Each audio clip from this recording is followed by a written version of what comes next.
Moving forward, let's talk about something that's pretty crucial. With 1 in every 3 people in the state employed in agriculturally based careers, the career development events offered by FFA are pretty important. The events aim to help students hone their abilities to think critically, communicate clearly, and perform effectively in an ever-challenging job market.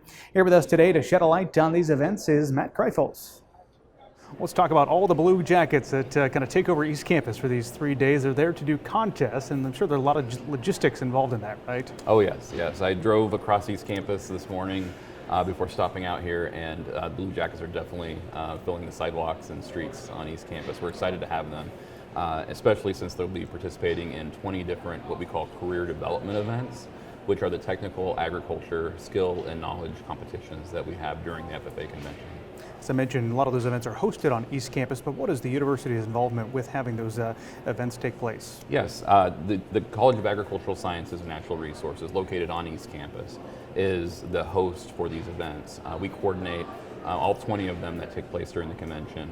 18 of them are on East Campus, and then there's one that's out at Sand Hill Global Event Center, and then also at Southeast Community College. I'm sure it has to be a pretty good recruiting event for the university to have all those students seeing some of the facilities as part of campus, right? We love having those Blue Jackets, those students on campus, because they represent not only the future of agriculture, but the future leaders that we hope to recruit to agriculture careers and the college itself.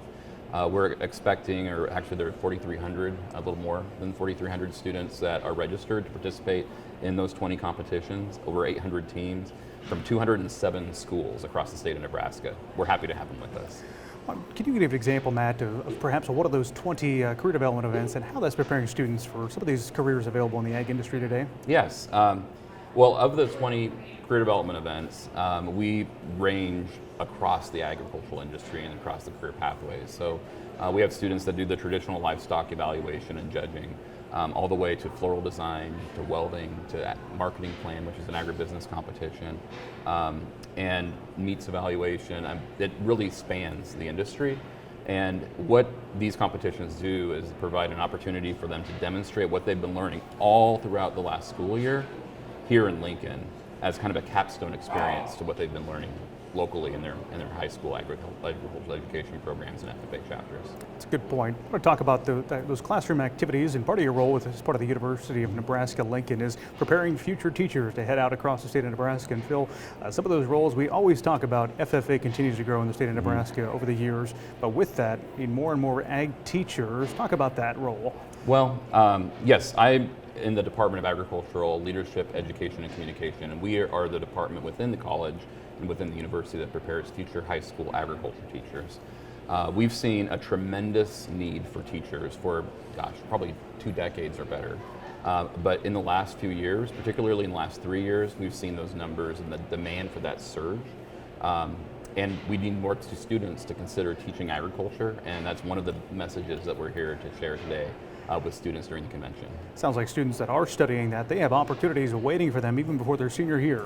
Yes, we have some students that accept a job, they sign a contract a year ahead of the school year that they sign the contract for. So before they student teach, before they're done with us on campus, they're already getting approached by superintendents and principals across the state of Nebraska and beyond to say, hey, we know we're going to need an ag teacher, will you be ours? And it's pretty remarkable situation for them to be in, knowing that there's such a high demand for their skill set.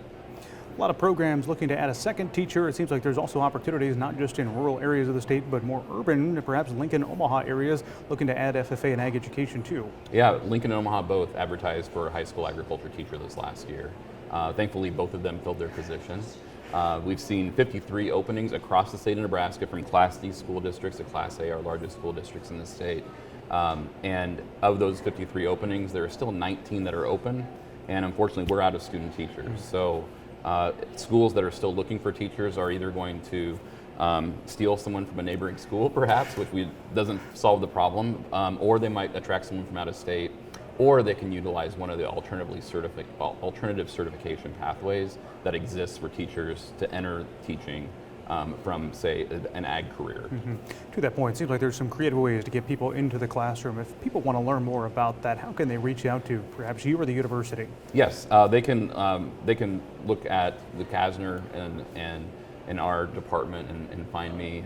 I serve as kind of the front door to a couple different options that individuals have to enter the teaching profession within agriculture. One of them is if a person has a Bachelor of Science in an ag or related field, that they may qualify to actually start teaching this August.